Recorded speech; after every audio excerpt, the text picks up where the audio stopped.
Hi, this is Jeff. Greetings again from the beach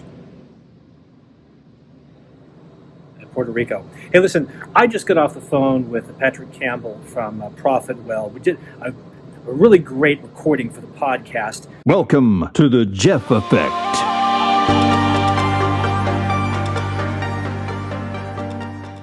About price differentiation and how to set, pricing and to use pricing to maximize your revenue in small businesses and subscription economy businesses and software as a service businesses, all those types of things. And we went really, really fast.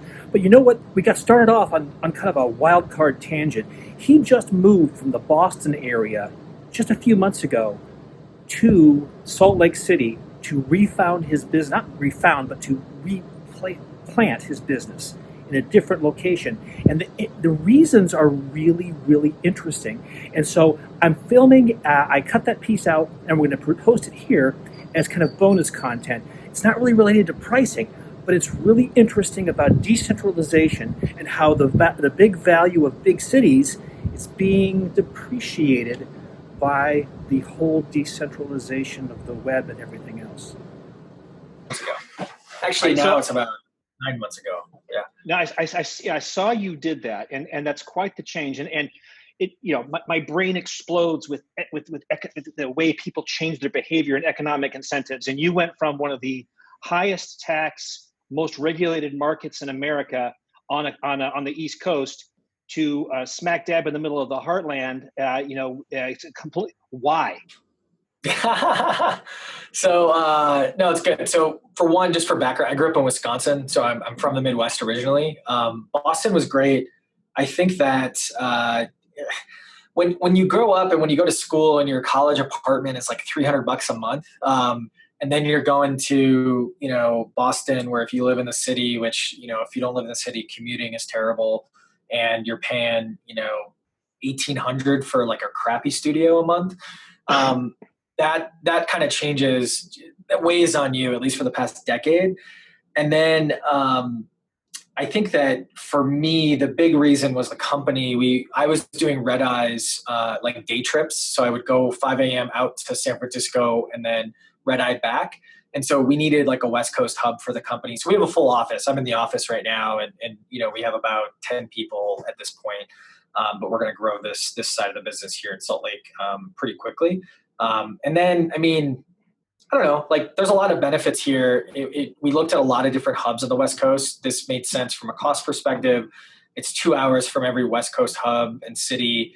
And did I mention it's cheap? That type of thing. So yeah. Well, first of all, I record these things from the get go, so we are recording. Yeah, you're fine.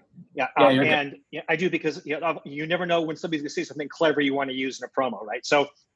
Totally. But let me just real quick tell you what my story was. I was living in Phoenix working for a software company. Got moved to Omaha, Nebraska for a hosting and data center company, and lived there. And then the company got quickly sold out from under us, and all the managers got, "Thank you for your service. Have a nice life." So I went into consulting on the side, and it did really well. After 2 years of consulting, I'm sitting there in Omaha, and we'd built a custom house. It was beautiful and it was nice, and and we were no dissatisfaction, right? But I finally looked at my wife. I said, "Okay, honey, we're the first generation in the history of mankind, that in order to make my living, I am not encumbered to a physical location. This has never happened in all of recorded history. It's never happened. We should take advantage of this. We can live anywhere." And I watched her mind explode. And she said, "Anywhere?" I said, "Really? I mean, think about it. We've traveled a lot for work. My business trips and stuff, I take her with me when I could. Anyway, we've been to Barcelona. We've been to Edinburgh and London and Paris and Cologne, Germany, and Frankfurt. We've been everywhere." And I said, "You can be anywhere."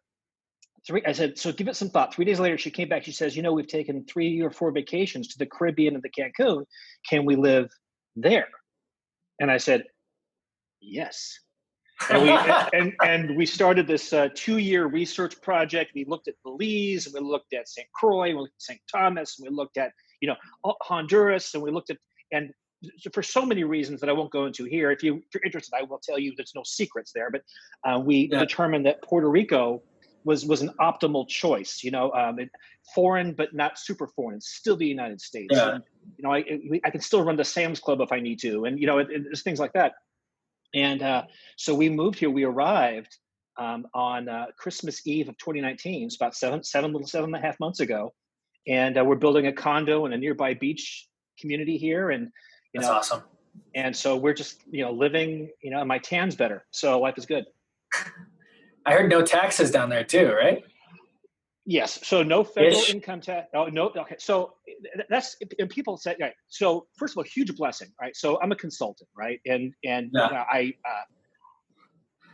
going to talk about COVID and the impact in COVID on the subscription economies. We're going to touch on that at the end of this podcast, right? But for me, it was a huge blessing. It took me 5-6 years to build my consulting business up so that I'd replaced my income, really. I'd gone from a senior executive at a technology company to starting from scratch, and I'd replaced my income entirely. Life was good, right?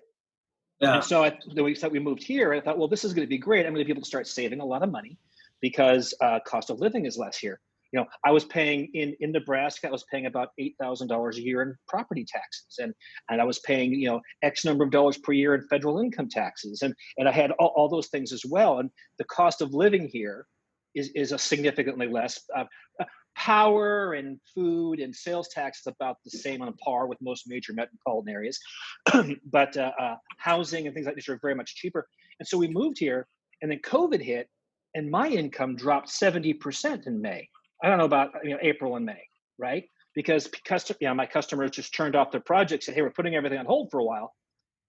What a blessing that was for me. I never went negative. All of a sudden, I've sailed through COVID without having to dip into savings or use any cash reserves or anything, because I just lowered my cost of living.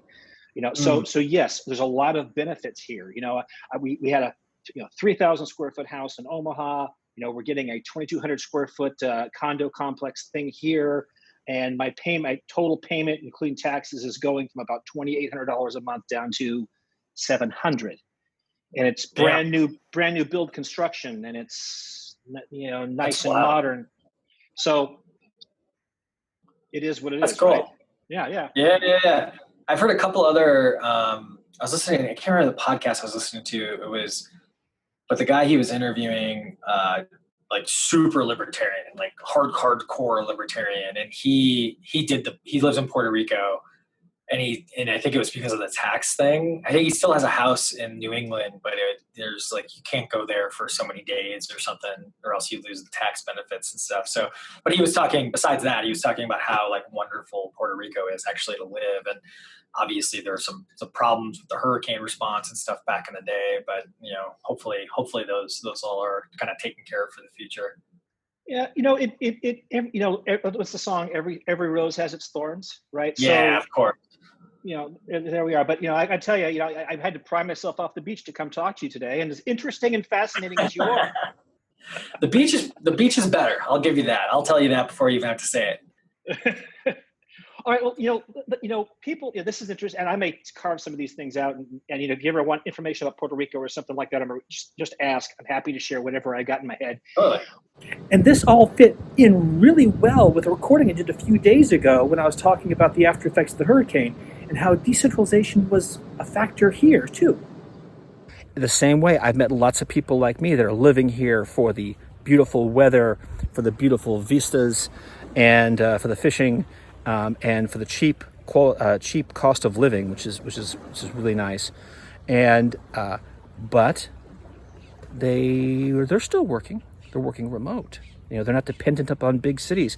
So just like the internet, as a rule, has created this huge decentralization, and what we all call the gig economy has created this huge force of decentralization. I think that this has all pushed us into this greater decentralization. And look at 2020; it's just done this like crazy, right? So it's interesting, right? Again, a little bit of a disjointed thought. It's not really well planned, but some of the best ideas kind of come up out of nowhere. So if you have some more questions about that, let me know. I can draw you up that as an economic model or just as a narrative. I'll tell you all about it. But that's it. Thanks for watching again. See you on the podcast. Listen to the whole podcast if you're interested in B2B or B2C subscription pricing on the internet, because we covered a lot of ground. Talk to you all soon, folks. Bye-bye. Welcome to the Jeff Effect.